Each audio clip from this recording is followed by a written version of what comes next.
there will be nothing crossing these borders of this small country of ours. If anybody attempts,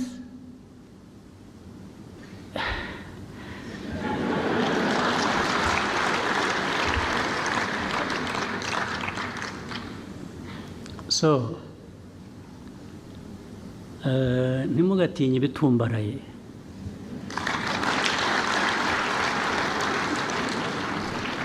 Sometimes birimo ubusa.